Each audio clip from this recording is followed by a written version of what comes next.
기독교에 대해서 비방하는 뭐 여러 가지 방식이 있죠. 올바른 비판도 있고요. 그 중에서 세상 사람들이 이해할 수 없는 것 중에 하나가 다른 종교들은 타 종교를 인정하는데 왜 기독교만 유독 인정하지 않고 그렇게 배타적이냐? 소위 말하면 only Jesus냐 왜? 아니 설악산에 올라가는데 A 코스로도 가고 B 코스로 가고 C 코스로도 가고 어차피 정상에 오르면 되는데 왜 꼭 예수님을 통해서만 하늘나라에 갈 수 있다고 천당에 갈 수 있다고 뭐 하여간 구원받을 수 있다고 왜 그렇게 주장하느냐. 그 배타성에 대해서 제일 이해를 못하고 비판을 합니다. 그럴 수밖에 없죠. 내가 기독교에 대해서 성경에 대해서 예수님이 누구신지 모른다면 저도 그런 비판을 하겠죠. 너무나 그래서 저는 이해를 해요. 아 그렇지. 나도 예전에 아니 왜 꼭 기독교만 주장해? 기독교는 우리가 믿는 것은 하나님 예수 그리스도를 믿는다는 것은 종교 생활한다는 게 아니거든요. 종교가 아니고 예수 그리스도, 살아계신 예수 그리스도, 인격이신 예수 그리스도이기 때문에 다른 거죠. 그렇죠? 물론 성경에서 종교 중에서도 순수한 종교는 과부나 또 고아를 돌보고 세상으로부터 자신을 더럽히지 않게 구별하는 것이 참된 종교라고 했습니다. 그것은 종교 행위죠. 우리가 올바르게 종교 행위를 하는 것이고 우리 그리스도인들은 종교 생활하는 것이 아니라 예수 그리스도 인격이신 그분을 믿는 것이죠. 자, 그래서 사람들은 세상에 많은 종교가 있는데 왜 꼭 예수님을 믿어야만 구원을 받느냐고 묻습니다. 산 정상에 오르는 등산로가 여럿이듯이 다양한 종교를 통해 구원을 받을 수 있지 않느냐고 묻습니다. 그러나 다른 모든 종교들과 예수님은 다릅니다. 기독교, 가톨릭 같은 종교는 때로 다른 종교들과 비슷할 수 있습니다. 우리도 할 수 없이 사람들이 잘 모르니까 종교가 뭐예요? 그러면 저는 종교 안 믿고요. 예수님을 믿습니다. 그렇게 하면 또 무슨 소리인지 못 알아듣잖아요. 할 수 없이 그냥 기독교입니다. 이렇게 얘기를 할 수밖에 없어요. 그리고 나중에 이제 보완 설명을 좀 하더라도 그런 의미에서의 기독교, 가톨릭 뭐 하여간 기독교라는 이름으로 여러 종교들이 있다는 것은 우리가 알 수는 있지만요. 자, 그래서 기독교 안에서도 종교 생활하느냐. 그래서 보통 이 기독교를 표현할 때 두 가지가 있어요. 하나는 영어로 표현해서 죄송합니다. Christianity 이렇게 얘기하면은 믿는 성도들의 모임을 기독교 이럴 때는 쓰고, 그다음에 더 넓게 그냥 교회에 다니고 그냥 기독교에 뭐 호감을 갖는 뭐 마하트마 간디라든가 슈바이처라든가 조지 워싱턴이라든가 이런 분들은 다 구원받은 성도는 아닌데도 그냥 기독교인이라 그래요 스스로. 이런 사람들은 크리스천덤이라고 합니다. 킹덤 하듯이. 그래서 기독교계, 우리는 교계가 아니고 기독교. 그래서 예수님을 모시고 우리 안에 성령님을 모시고 있는 사람들은 크리스티애니티 이렇게 해서 용어가 일반적으로는 뭐 부디즘이라든가 뭐 콘푸시오니즘이라든가 이즘이 붙어요. 왜냐하면 그런 모든 종교들은 사상이기 때문에 그렇습니다. 그러나 기독교는 사상이 아니기 때문에 유일하게 크리스티아니즘 안 하고 크리스티애니티 독특하게 유일하게 다르다 이거죠. 그래서 오늘 초점은 예수님은 다른 분이다. 그런데 그 다르다는 의미에 다르다고 하는 의미가 왜 중요하냐면 거룩하다라고 하는 단어의 첫 번째 의미가 모든 것과 다르다 이거예요. 그래서 오늘 본문에 뭐라고 말씀하셨습니까? 거룩하신 분이 뭐라 그랬어요? 나하고 비길 자 있느냐? 나하고 똑같은 사람이 있느냐? 존재 있느냐? 나와 누가 동등하다고 할 수 있느냐? 하나님 뭐야? 난 모든 것과 다르다. 하나님 거룩하시다는 의미가 바로 그 의미이시죠. 자, 그래서 오늘 우리는 종교가 아니라 예수님. 종교가 아니라 뭐 예수님이 그랬죠. I am the way. 내가 곧 길이요. I am the truth. 진리요. And the life. 생명이라 그랬지. 내가 가르치는 사상이 내가 가르치는 사상이 아니고 가르침이 아니고 살아계신 인격체이신 예수 그리스도다. 자, 그러면 그 중에서 뭐 어마어마하게 많은 부분이 있지만 그 중에서도 우리가 특별히 핵심적인 것 6가지만 오늘 살펴보려고 합니다. 자, 첫 번째는 그분의 놀라운 출생. 여기서 놀라운 대신에 거룩한이라고 해도 돼. 다른 분들하고는 다른 방식으로 태어났다. 그래서 옆에다 보충으로 제가 그 누구도 예수님처럼 출생하지 않았습니다. 자, 마태복음 1장 21절에서 25절을 보겠습니다. 마태복음 1장 21절에서 25절까지 받들어 있습니다. 그녀가 아들을 낳으리니 너는 그의 이름을 예수라 하라. 이는 그가 자기 백성을 그들의 죄들에서 구원할 것이기 때문이라. 죄송합니다. 지난번에 우리가 한번 봤었죠. 예수님이 우리의 구원자라고. 이제 이 모든 일이 일어난 것은 주에 관하여 대언자를 통해 말씀하신 것을 성취하려 하십니다. 자, 예전에 예언을 해놨는데 그 예언이 성취되었다. 예수님이 태어나시는 순간에 어떤 예언이 있었는가? 예수님 탄생 700여 년, 750여 년쯤에 이사야를 통해서 예언한 것이죠. 이르시되 보라, 처녀가 아이를 베어 아들을 낳을 것이요. 스캔들 중에 스캔들이겠죠. 이런 스캔들이 어디 있어요? 아주 처녀가 아이를 베어서 애를 낳았다. 자, 그들이 그의 이름을 임마누엘이라 하리라. 우리와 함께 하시는 하나님, God with us 하셨으니 이것은 번역하면 우리 여기 있네요. 우리와 함께 계시는 하나님이란 뜻이라. 이에 요셉이 잠에서 깨어 일어나 주의 천사가 자기에게 지시한 대로 행하여 자기 아내를 취하고 그녀가 그녀의 맏아들을 낳을 때까지 그녀를 알지 아니하다가 낳음에 그의 이름을 예수라 하니라 그랬습니다. 자, 예수 그리스도는 세상의 일반적인 사람들하고는 출생이 다르죠. 모든 사람들의 출생 방법은 뭐냐? 모든 사람은 죄 가운데 태어났죠. 예수님은 아니에요. 그렇죠? 자, 그래서 우선 창세기 3장 15절에서 예수님이 처녀 탄생, 즉 여자의 씨로서 이 땅에 오실 것을 하나님께서 창세기 3장에서 지금으로부터 거의 6,000년 전에 예언해 놓으신 그 구절을 한번 확인하겠습니다. 자, 창세기 3장 15절에 말씀하시기를 내가 너와 여자 사이에 또 내 씨와 그녀의 씨 사이에 적개심을 두리니. 이 땅에 있는 모든 인간은 그렇죠, 남자의 씨에서 태어납니다. 그렇죠. 아담과 이브 빼고 그 이후에 태어난 모든 사람들은 다 남자의 씨인데 여기는 여자의 씨라 그랬어요. 여자의 씨. 그리고 그분은 누구냐? 여기 나와 있네요. 그 씨가 내 머리를 상하게 할 것이요 마귀를 멸하시고, 그죠? 그 다음에 뭐예요?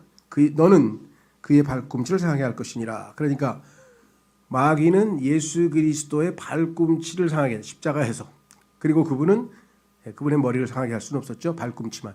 그래서 십자가에서 죽으시고 다시 부활하셨다. 자, 그래서 예수 그리스도의 처녀 탄생에 대해서 성경의 곳곳에서 많은 곳에서 반복해서 언급하고 있습니다.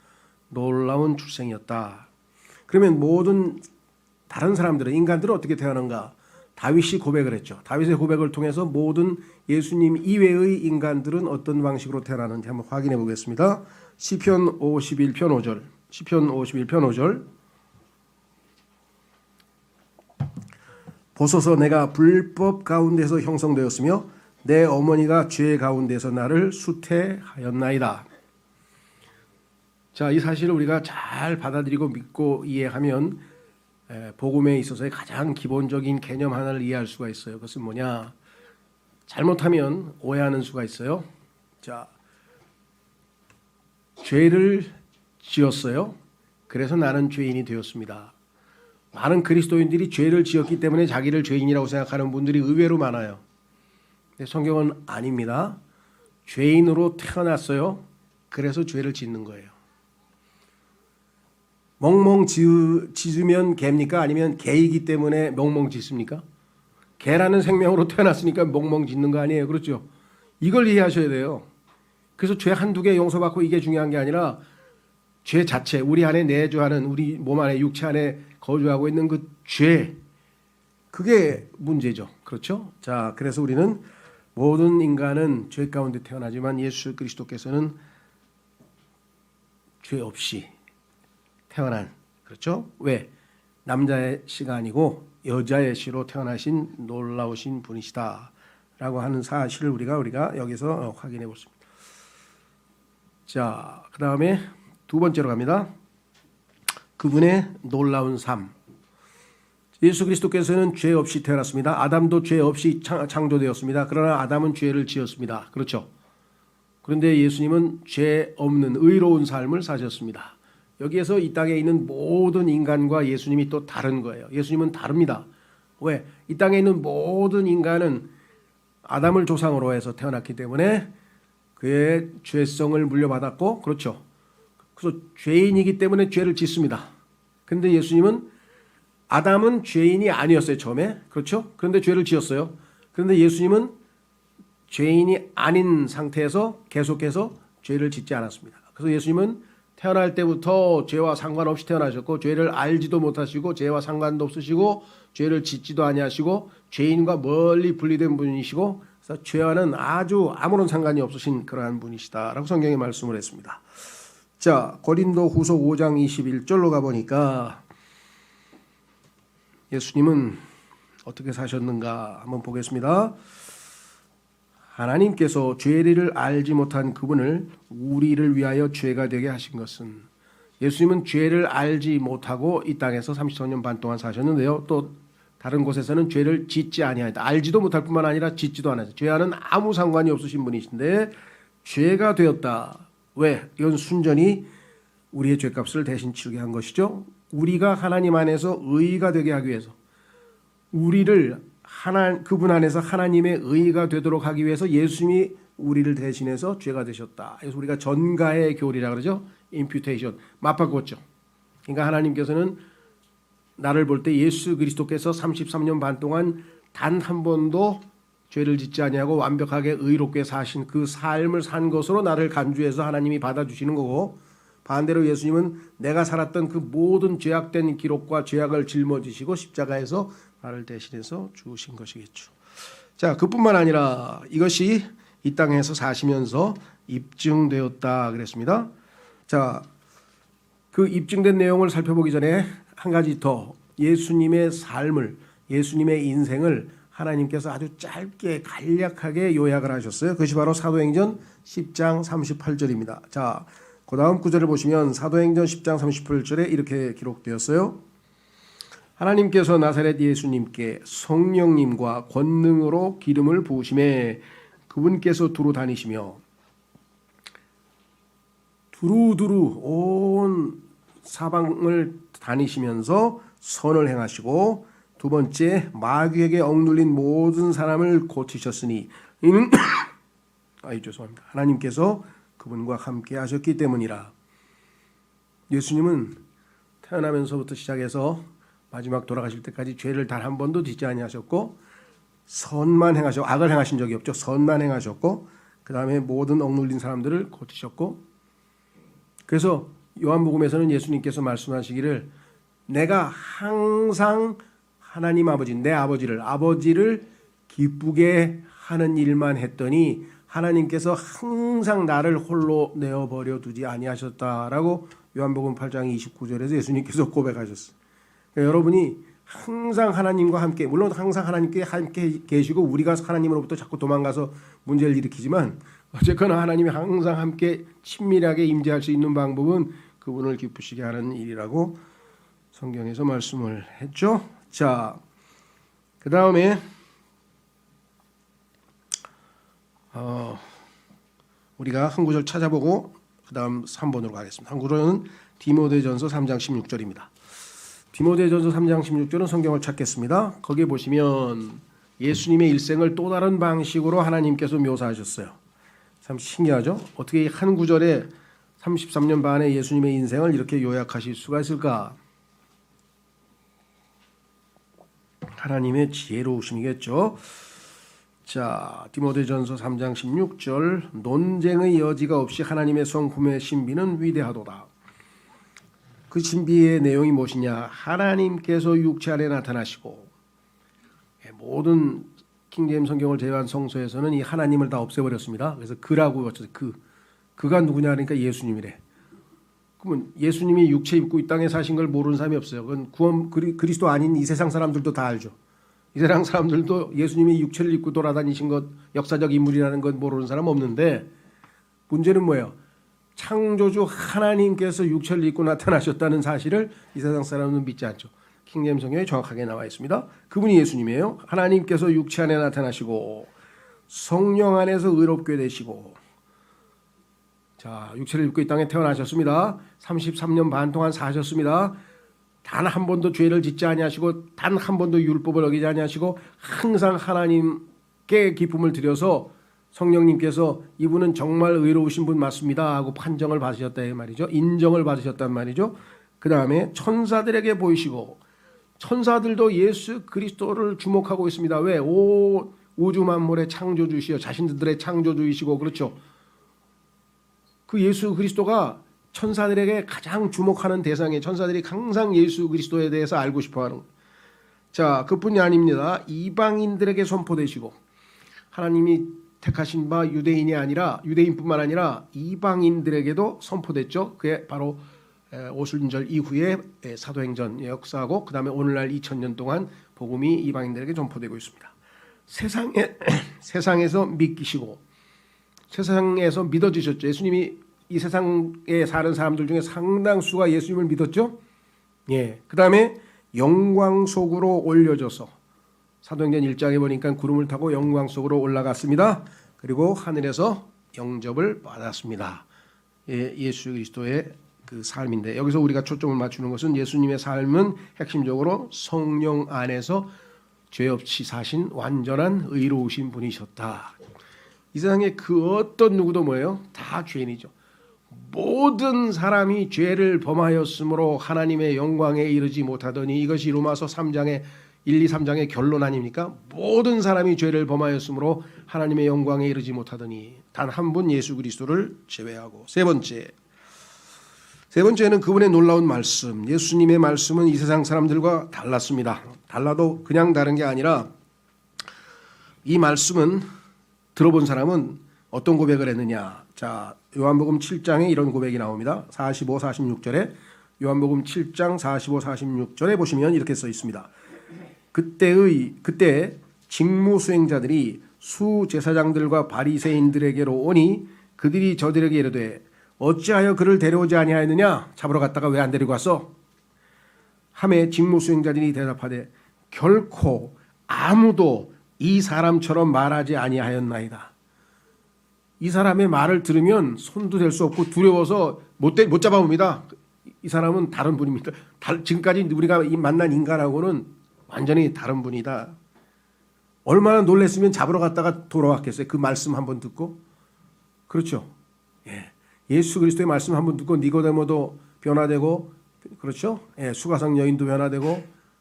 왜 그렇습니까? 예수님의 말씀은 내가 너에게 이런 말들은 영이요, 스피릿, 영이요, 생명이라. 그렇죠. 로마서 10장에서는 예수 그리스도의 말씀은 믿음의 말씀입니다. 거룩함의 말씀입니다. 진리의 말씀입니다. 그 다음에 뭡니까? 선한 말씀입니다. 은혜의 말씀입니다. 생명의 말씀이고, 이 어마어마한 말씀이기 때문에 이 말씀 앞에 그냥 두려워서 임무를 포기하고 돌아왔다. 자, 그뿐이 아닙니다. 또 다른 고백 하나를 보겠습니다. 마가복음 1장 22절에 그들이 그분의 교리에 깜짝 놀라니, 예수님께서 말씀을 가르치고 있는데 그 교리가 여태껏 들어본 게하고는 완전히 달라요. 이제껏 들어본 거하고는 완전히 다릅니다. 그래서 뭐예요? 이는 그분께서 권위를 가진 자로서 그들을 가르치시고 서기관들과 같이 하지 아니하기 때문이다. 서기관들하고는 다르다 이거죠. 서기관들하고는 여태까지 서기관들은 뭐예요? 성경을 가르치는 게 자기 직업이야. 평생 성경 공부하고 성경 필사하고 아주 성경의 도 같은 사람인데, 그 사람들이 얘기하는 거하고는 완전히 다릅니다. 완전히 다른 분이십니다. 이렇게 고백을 한 것을 우리가 확인해 볼 수가 있습니다. 그렇죠? 자, 그래서 한번 한 구절은 성경을 통해서 찾아보고 가겠습니다. 자, 한번 확인해 보겠습니다. 로마서 10장 8절에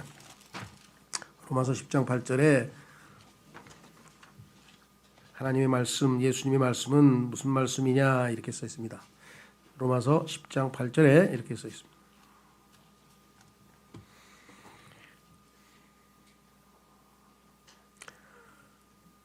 그러나 그것이 무엇을 말하느냐? 말씀이 내게 가까이 있어 내 입에 있으며 내 마음에 있느니라 하나니 곧 우리가 선포하는 믿음의 말씀이라.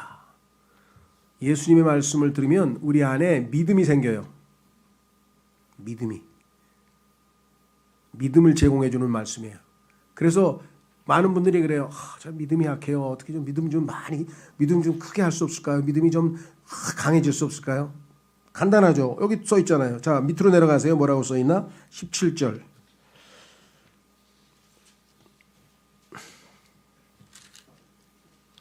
로마서 10장 17절. 로마서 10장 17절. 그런즉 이와 같이 믿음은 들음에 의해 오며 들음은 하나님의 말씀에 의해 오느니라. 믿음이 우리 안에 생기는 것은 하나님의 말씀을 들으면 그 말씀이 우리에게 믿음을 제공해 준다. 왜? 그 말씀은 믿음의 말씀이기 때문에, 믿음을 우리에게 생성하고 제공해 주는 말씀이기 때문에. 그래서 우리가 막 불안하다가도 하나님의 말씀을 탁 믿는 순간 어떻게 돼요? 듣고 믿는 순간에 우리가 다시 평안해지고 효과적으로 역사하죠. 자, 그래서 그 다음 성경 구절 읽고 그 다음 테마로 넘어가겠습니다. 아까도 말씀드린 건데 제가 그냥 인용했는데, 자, 9번째 구절 요한복음 6장 63절을 한번 보시면, 요한복음 6장 63절에 살리는 것은 영이며 육은 아무것도 유익하게 하지 못하느니라. 내가 너희에게 이르는 말들은 곧 영이요 생명이니라. 그러니까 예수 그리스도의 말씀을 우리가 믿는 순간에 우리 안에 생명이 제공이 되고, 그렇죠. 그것은 육신적 어떤 사상이 아니라 영이라 이거죠. 영. 하나님은 영이시니. 자, 그래서 우리는 네 번째로 넘어갑니다.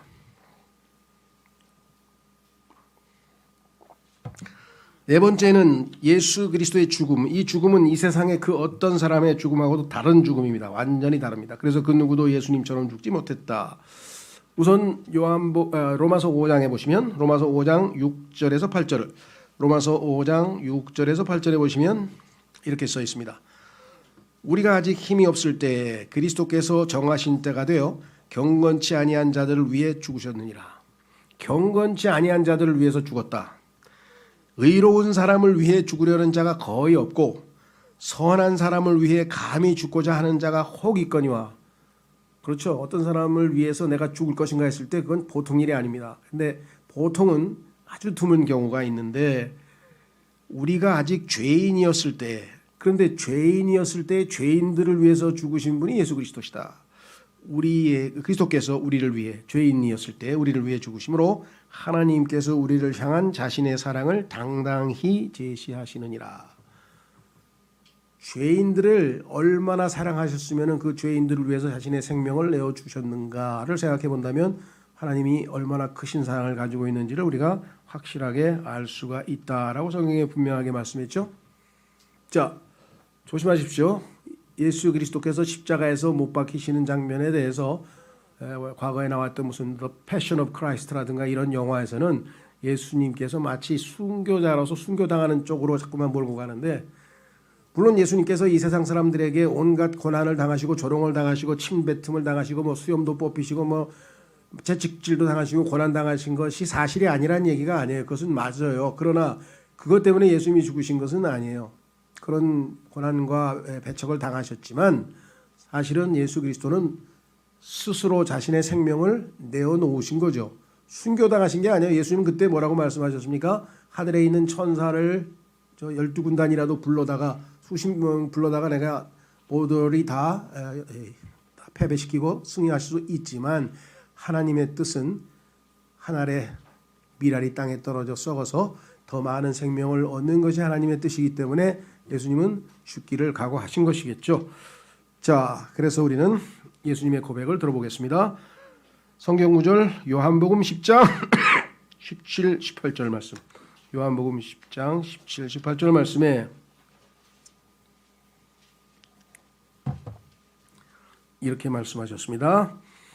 이러므로 내 아버지께서 나를 사랑하시나니 이는 내가 내 생명을 다시 취하려고 그것을 내놓기 때문이라. 내놓은 거예요. 다시 취하기 위해서. 내놓은 이유는 죄값을 청산하기 위해서. 아무도 그것을 내게서 빼앗지 아니하며. 순교당한 것 아닙니다. 내가 스스로 그것을 버리노라. 내게는 그것을 버릴 권능도 있고 그것을 다시 취할 권능도 있노라. 나는 이 명령을 내 아버지에게서 받았느니라 하시니라. 아버지께서 생명을 내놓아라. 그래서 너를 통해서 많은 사람들을 구원하고 다시 생명을 얻을 수 있죠. 회복할 수 있죠. 그런데 이 세상에 있는 그 누구도 이와 같이 예수님처럼 사망을 무너뜨리고 다시 생명을 얻을 수는 없어요. 자, 그래서 그 다음 성경 구절에 보시면 전도서 8장 8절, 전도서 8장 8절에 이렇게 기록되어져 있습니다. 영을 다스리는 권능이 있어 영을 머무르게 할 사람이 없고, 영이 위로 올라가는 것, 그것을 성경에서 우리 죽음이라 그랬죠. 혼이 몸과 분리되면서 영은 하늘로 올라가죠. 위로 올라간다 그랬습니다. 그러니까 그것을 머물게 한다는 얘기는 안 죽고 버틸 사람이 없다는 얘기 되겠죠. 영을 머무르게 할 사람이 없고, 죽는 날에 권능을 가진 사람도 없으며, 죽는 날에 자기가 권력을 행사해서 권능을 행사해서 죽음을 물리치고 안 죽을 수 있는 사람이 있느냐? 없죠. 그 전쟁에서는 면제받는 것도 없으며, 그렇죠. 싸움에서 면제 못 받았습니다. 다 죽습니다. 다 다 영이 하늘로 올라가 버리죠. 그 다음에 사악함도 자기에게 넘겨진 것들을 건져내지 못하리로다. 그 죽음은 그 누구도 회피할 수 없어요. 그런데 예수 그리스도는 생명을 내어놓고 다시 생명을 취할 수 있는 유일하신 분이시다 그랬습니다. 그렇죠? 자, 그래서 예수 그리스도의 죽으심은 전무후무합니다. 자기가 생명을 내놨어요. 그리고 다시 취했어요. 그것을 우리를 부활이라고 합니다. 그래서 그분의 놀라운 부활, 거룩한 부활, 그 누구도 예수님처럼 부활하지 못했습니다. 그렇죠? 계시록 1장에 보면 이렇게 기록했습니다. 내가 계시록 1장 17절 18절, 계시록 1장 17절 18절. 내가 그분을 볼 때 죽은 자같이 그분의 발 앞에 쓰러지니 그분께서 오른손을 내 위에 얹으시며 내게 이르시되 두려워하지 말라. 나는 처음이요 마지막이니 나는 살아있는 자라. 여기서 그치면 아무 의미가 없죠. 나도 살아있는데. 그 뒤에 전에 죽었으나 보라 내가 영원 뭉토록 살아있노라. 아멘. 또한 내가 지옥과 사망의 열쇠들을 가지고 있노라. 이 땅에서 마지막 원수, the last enemy, 우리의 마지막 원수인 사망을 정복하고 승리하신 분. 그 전쟁은 빌립보서에, 골로새서에도 나오고, 그 다음에 시편에도 나오고, 그 치열한 영적 전쟁에 대해서 우리는 이미 여러 번 살펴봤었죠. 그래서 예수님께서는 승리하셨다. 자, 그래서 예수님은 그 어떤 사람들과도 달리 스스로의 능력으로, 힘으로, 생명의 권능으로 부활하신 분입니다. 그래서 예수님은 뭐예요? 하나님의 아들로 declare, 온 만천하에 선포되셨어요. 확인해 보겠습니다. 이건 찾겠습니다. 성경 로마서 1장 4절. 로마서 1장 4절에 보면 예수님께서 부활하심으로 하나님의 아들로 온 만천하에 선포되셨다. 이분이 누구신가? 아, 이분은 단순히 인간에 불과한 게 아니라 이분은 하나님의 아들이시구나. 신성을 지니신 분이시구나. 로마서 1장 3, 4절입니다. 예수님의 인성과 신성에 대해서 언급합니다. 로마서 1장 3절. 자신의 아들 예수 그리스도 우리 주에 관한 것이라. 그분께서는 육체로는 다윗의 씨에서 나셨고 거룩함의 영으로는 죽은 자들로부터 부활하심으로써 하나님의 아들로 권능 있게 밝히 드러나셨느니라. 만천하에 이분은 다른 분이구나. 다른 사람은 다 죽어서 그대로 묻혀 있는데 예수 그리스도는 뭐예요? 부활하셔서 권능을 행사하셔서 마귀뿐만 아니라 사망의 권세도 눌러 이기시고 올라오셨죠. 지옥과 사망의 권세 열쇠를 가지고 계셨다 그랬죠. 자, 우리는 그래서 예수 그리스도의 부활에 대한 사건을 한번 확인하고 마지막 테마로 갑니다. 자, 누가복음 24장 5절 6절에 보시면 누가복음 24장 5절 6절에 보시면 이렇게 써 있습니다. 역사적 사건으로서의 부활.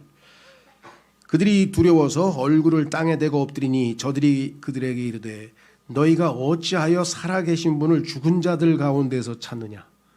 그분 지금 살아나셨는데 죽은 자들 가운데서 무덤에 와가지고 예수님 찾고 있으니까 그분은 여기 계시지 아니하고 여기 계시지 아니하고 일어나셨느니라. 예수님 일어나셨어요. 그분께서 아직 갈릴리에 계실 때에 너희에게 어떻게 말씀하셨는지 기억하라. 이미 부활에 대해서 다 예언해 놓으시지 않으셨느냐 그랬습니다. 그래서 부활이 역사적 사건이라고 하는 사실에 대해서는 증거가 많을 뿐만 아니라 지난번에 우리 교회에서는 짧은 팜플렛 만들었죠. 미국의 최고의 법률학자가 성경에 나오는 증언들을, 성경 사복음서에 나오는 증언들을 근거로 이것이 법적인 진술, 증언이라고 했을 때 이것이 과연 증거로 채택이 될 수 있는 것인가를 법적으로 증명해서 이것은 그 어떠한 증언보다도 확실한 사실로서의 증언 가치가 있다. 이렇게 해서 아주 뭐 만천하에다 책을, 두꺼운 책을 써냈습니다. 그래서 그 중에 일부 저희가 발췌해서 소책자로 하나 팜플렛을 만들었으니까 혹시 안 보신 분들은 차근차근 읽어보시면 부활의 역사적 사실로서의 부활에 대해서 좀 확인해 보실 수가 있을 것입니다. 자, 그다음에 그 부활과 관련되어서 마지막 구절, 이거는 우리와 직접적인 연관이 있습니다. 로마서 4장 25절. 그분께서는 우리의 범죄로 인하여 넘겨주셨으며, 여기까지는 대부분 그리스도인들이 잘 알아요. 예수님 우리 죄 때문에 십자가에 돌아가신 건 맞다. 근데 그 뒷부분을 확실하게 잘 인식하고 있지 못해요. 그것은 뭐냐? 너무나 많은 사람들이 예수님의 죽으심에 초점을 맞춰요. 당연히 여기 초점 맞춰야죠. 그러나 앞뒤면 뒤에 부활이 있어야 되잖아요. 그렇죠? 하나님께서는 헌물을 바칠 때에도 케이크를 만들어서 하나님께 바치잖아요. 과자를 만들어서 바칠 때에도 앞에만 잘 구워지고 뒤에는 안 구워진 거, 이것을 아주 불쾌하게 생각하셨어요. 그래서 우리가 얘기하는 뭐 요즘에 란이라 그러나요? 그런 게 앞뒤로 잘 구워져요. 죽음만 얘기하시면 안 돼요. 사도행전에 보면은 사도들이 복음을 전할 때 예수 그리스도의 부활을 선포하더라 그래요. 여러분이 결의 설교도 마찬가지고 예수님 죽으심에만 초점 맞추시면 안 되고, 그 다음에 뭐야? 부활을 얘기해야지. 부활. 여기 나와 있습니다. 부활은 뭐냐? 우리의 칭의를 위하여 다시 일으켜 주셨느니라. 부활은 우리의 칭의의 보증수표예요. 우리가 하나님 앞에 완전히 의롭다고 최종 판결을 받았다고 하는 증거가 뭐냐면 예수님의 부활이에요. 우리가 아직 판결 못 받았으면 예수님 부활하지 못하셨겠죠. 다 빚을 청산하지 못했기 때문에. 자, 그래서 예수님의 부활은 수없이 많은 그리스도인들에게 구원의 영원한 확신을 주시는 거예요. 우리는 확실하게 하나님께서 우리를 의롭다고 선포하신 건 맞구나. 왜? 예수님이 부활하셨으니까. 죄가 다 청산됐으니까 더 이상 갚을 빚이 없다는 사실을 우리에게 보여주는 위대한 말씀이죠. 자, 마지막 테마로 갑니다. 이것도 또한 다르죠. 이 세상에 그 어떤 종교 지도자가, 어떤 종교의 창시자가 갔다가 다시 돌아오셨습니까? 그런 분 없죠. 예, 그 다르죠. 그분의 놀라운 재림, 그 누구도 예수님처럼 다시 오시지 못합니다. 자, 다시 오시는 방법을 성경에서 이야기를 했는데요. 그때 이제 우리도 만약에 우리가 살아있는 동안에 예수님이 오시면 우리는 죽음을 보지 아니하고 주님을 만나러 올라갈 것이고요. 저희 교회에서 앞서 제가 보니까 굉장히 많으시더라고요. 한 15분에서 20분쯤 되는데 가족까지 포함하고 이러면 그 앞서 주님 품으러 가신 분들은 이제 우리보다 앞서 먼저 일어나서 이제 우리와 함께 같이 올라가겠죠. 그게 데살로니가 전서 4장 16절입니다. 4장 16절 이렇게 썼네요. 주께서 호령과 천사장의 음성과 하나님의 나팔 소리와 함께, 예수님께서 하늘에서 내려오실 때 호령과 천사장의 음성과 하나님의 나팔 소리와 함께 친히 하늘로부터 내려오시리니.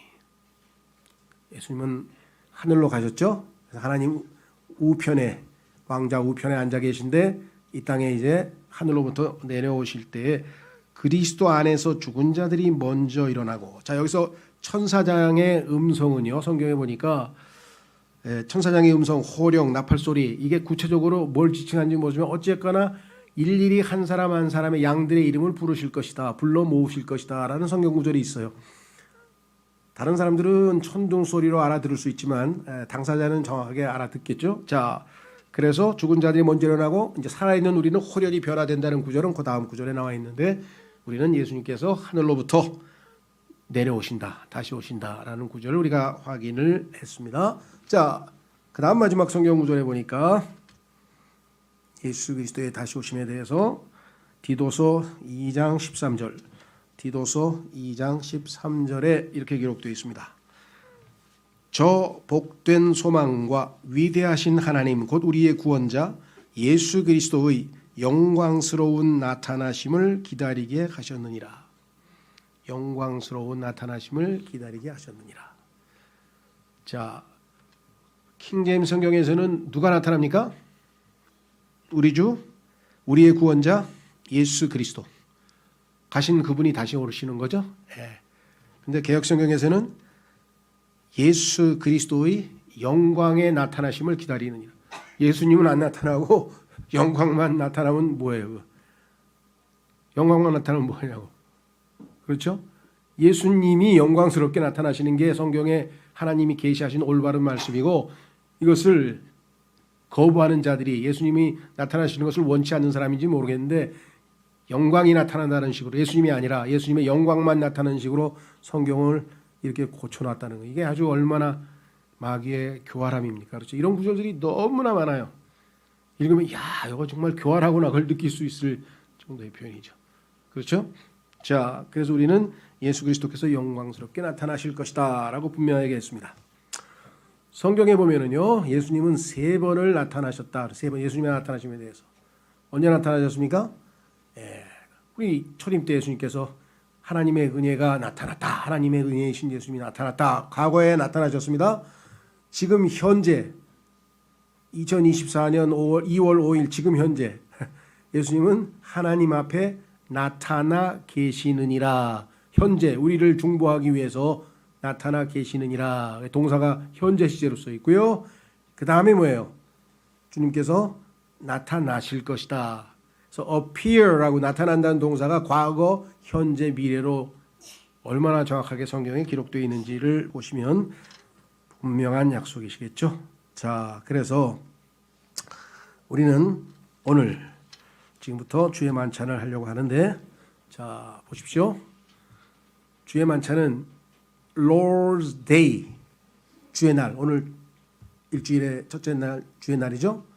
그 다음에 Lord's Body, 주님의 몸 된 교회의 지체들이, 이름하여 Lord's Children, 주의 자녀들이 Lord's Name, 주님의 이름으로 모여서 Lord's Supper, 주의 만찬에 참여하여서 Lord's Death, 주님의 죽으심을 만찬하에 보이고, 그렇죠?